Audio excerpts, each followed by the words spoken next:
So ngayon mga kababayan, eto nga yung ating pag-uusapan, no? Patungkol nga diyan sa tirada ni Jose Castro patungkol kay Robin Padilla. Dahil dito si Robin mga kababayan, mayabang kasi itong hayop na to. Napahayop ka tuloy. Mayabang kasi mga kababayan. Kaya ngayon mga kababayan, tinanong ngayon at binanatan ngayon ni Jose Castro, mga kababayan at ng palasyo, itong si Robin Padilla, kung saan ito po yun mga kababayan, kung saan na daw yung paninindigan ni Robin noon, nung panahon na si Senator Trillanes ay inaresto nga, mga kababayan, ay nag-live si Robin or nag-vlog ba yon sa harap ng Senado at hinamon niya na kung meron daw warrant of arrest nilabas, sumunod sa batas at sumuko. So, ito po yung video na yun ha. Ito mga kababayan na ipaparinig ko sa inyo. Ito po yung video. Ayan po ha. Po kami harap ng Senado ng Bansang Pilipinas. Ayan yan. At dito po sa loob nito ay nagtatago ang isang senador na mismong hindi ho sumusunod sa batas. Lasing ba si Robin? Aba, pagka lumabas ang warrant at hindi ka sumama sa huhuli sa'yo, eh pambihira ka talaga, di ba? Anong pinaglalaban mo? Alam mo kami mga ordinaryong tao, kapag may kaso, wala kaming magawa. Kapag sinabi ng pulis na kailangan namin sumama sa kanila, sumasama kami. Kahit na alam namin na wala kaming kasalanan, sumasama kami. Kasi yun ang sinasabi ng batas. Doon tayo magpaliwanag. Diba?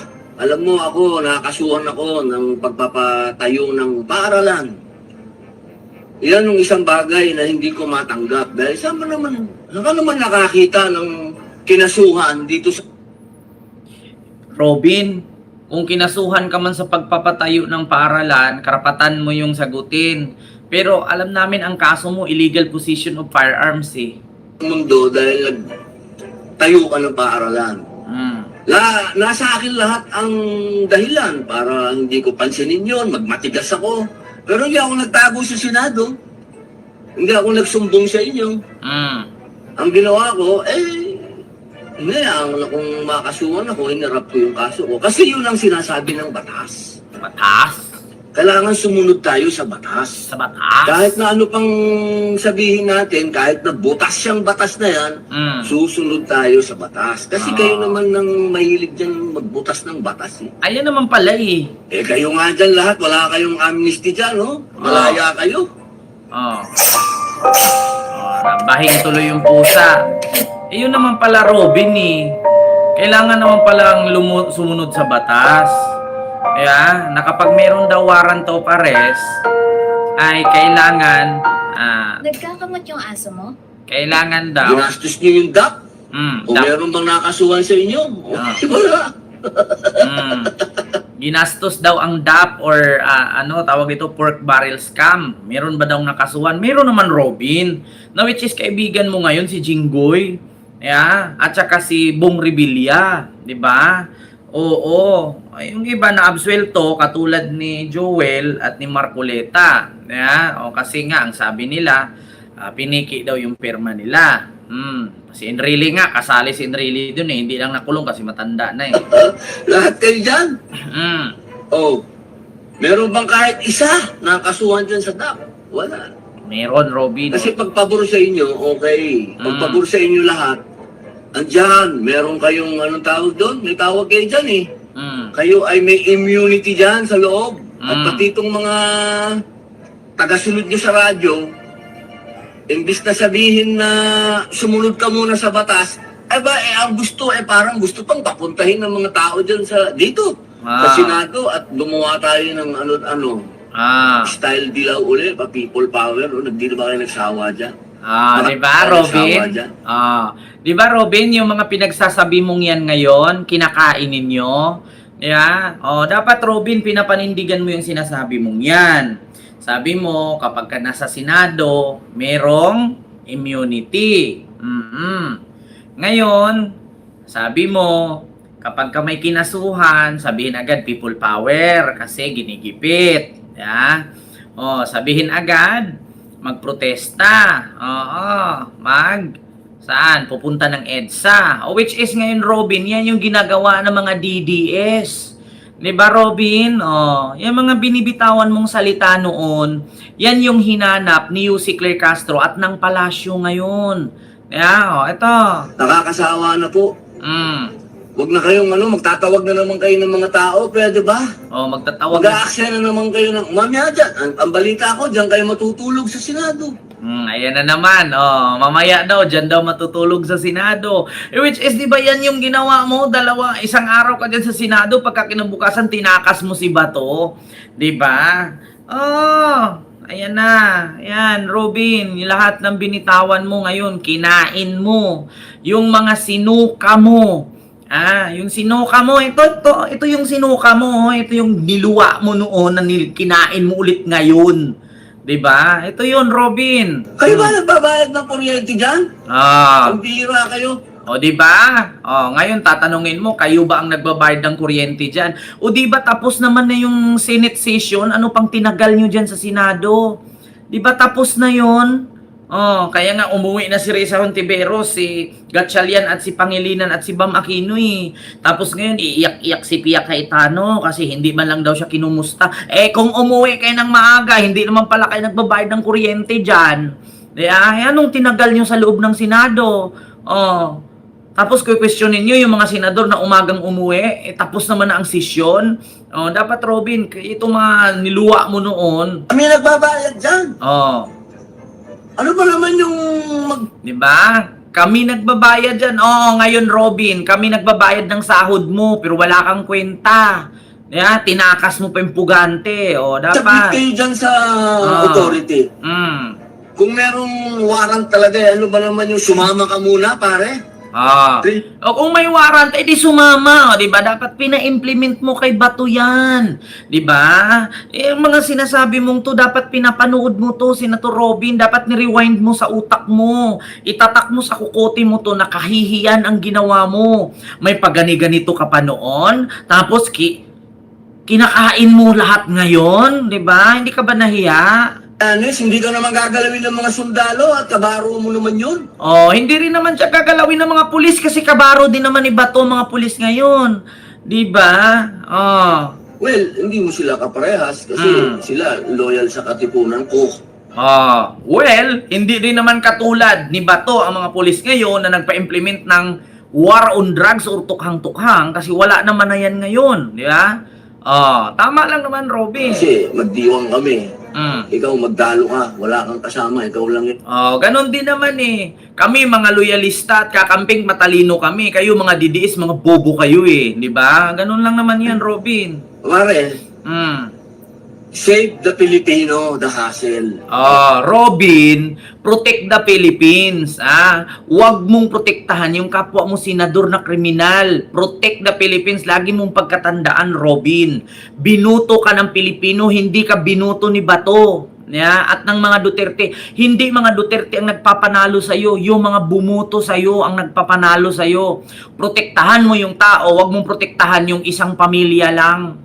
Huwag ka nang gumawa ng huwag ka nang gumawa. Pare, ano na naman yung gusto ko? Grandstanding na naman eh. Yan ang ginawa ko ngayon. Grandstanding ngayon, pare. Sumunod ka sa batas. Yan yung pina-implement mo kay Bato. Kung mali yung batas, edi panalo ka. Di ba? Di ba? Ganun lang naman eh. Kung mali ang paghuli kay Bato, edi panalo siya. Kung tama, di kulong siya sa ICC sa dahig. Magkita sila ng tatay mo doon. Ganun lang naman. Kung tama yung batas, edi, pare, alam, nakita ng taong sumunod ka. Patunayan mo, pare, na ikaw mismo ay... may bayag. Patunayan mo, Robin, na binuto ka ng taong bayan, na bigyan mo, suklian mo ang mga bumoto sa'yo. Hindi yung binuto ka ng tao, tapos magagalit ang mga tao sa'yo. Kasi ang sinukli mo sa kanila... Makasunod ka sa batas, kasi ang pangit eh. Wala, lagi na lang kayo dyan nagtatago sa Senado. Ano ba yan, Senado na yan? Laging nagtatago sa Senado. Di ba yan yung ginawa ninyo ngayon kay Bato? Taguan nyo? Pambihira na kailangan kayong bitbitin palabas. Pambihira. O, hindi naman kayo maano eh. Ano ba naman yun, pare? Harapin natin. Magpakalalaki tayo. Oh, yun Robin, harapin diba, mo. babanatan mo pa si Mayor, bakit nandun sa ibang bansa? Magpakalalaki ka rin, Robin. Gusto ba ni Mayor yun, pare, na nandun siya? Alam mo yung Pangulo natin eh, sa totoo lang eh, yun na yata ang pinaka-busy na Pangulo na nakita ko. Ano? Anong gusto mo? Pag-aksyahan ka ng panahon dito sa Senado, siya pa pumunta dito, bakit gagawin yun? Ako nandito. O, ano ngayon? Wala pa yung warrant eh. Tagal. Diba? Wala pa daw pala yung warrant eh. Ang tagal. O, ayun, bit-bit na ni Trillanes yung warrant. O, bakit hindi mo iharap si Bato? Bakit mo tinakas ng madaling araw? Sinakay pa sa kotse mo. Diba? Nainip na nga ako. O, nainip na rin taong bayan, Robin. Pambihira, pare. Kapag tinakbuhan mo yung warrant na yan, ano ba naman yan? Eh, palagay ko, ngayon, pwede mong batch. Batch naman kita sa Siena, pare. Medyo itaas mo naman yung natin. Yung ating pagkalalaki dyan ng konti. Kasi, kung talagang malakas ang loob mo na alam mong wala ka namang kasalanan, ba't di ka sumama, pare? Kung gusto mo, samahan kita, tol. Kung natatakot ka makulong, total, sanay din naman ako makulong. O, samahan mo si Bato. Kung gusto mo, sasamahan kita, tol. Bilang magkasama tayo sa, bilang magkasama tayo, magkaklase tayo sa Siena. Sige, pare. Samahan mo si Bato. Para huwag kang matakot. Ako pa magre-request. Sanay ka naman sa kulong eh. Sasamahan kita, tol. Kasi wala kang dapat ikatakot. Kung talagang wala kang kasalanan, at sa palagay mo, inapi ka ng batas, pare, doon mo dalhin sa korte. Merong korte at yung korte ang magdidesisyon kung, yung pare natin, yung ating kumpare, yung nagpapark sa atin. Hayaan mo yung korte ang magdesisyon, pare. Huwag mong gawing malaking issue to. Huwag mong gawing malaking issue, tol. Harapin mo lang. Kasi yun lang naman to eh. Narinig nyo, mga kababayan, yung mga statement ni Robin na yan. Naalala nyo, nahuhulihin si Trillanes. Yan yung mga sinasabi ni Robin. Ngayon, mga kababayan, siningil siya ngayon ng palasyo at ni Yussi Claire Castro kung nasaan na yung kayabangan ni Robin na yan. Ito, pakinggan nyo ha, mga kababayan. Ito yung banat ni Yussi. Ang mga nakita po rin natin, ang mga namutawi sa bibig ni Senator Robin Padilla at that time na siya pa ay isang ordinaryong citizen. Na kapag sinabi niya na kapag kami nagsisilbing warrant of arrest ay dapat na sumuko. Pero bakit hindi natin nadidinig mismo kay Senator Robin Padilla ang ganong mga salita patungkol sa kanyang kaalyado na si Senator Bato de la Rosa? Mayroon bang ibang pagtingin? Mayroon bang tinititigan? At mayroong tinitignan lamang? Nakita po rin natin ang mga namutawi sa bibig ni Senator Robin Padilla at that time na siya pa ay isang ordinaryong citizen. Na kapag sinabi niya na kapag kami nagsisilbing warrant of arrest ay dapat na sumuko.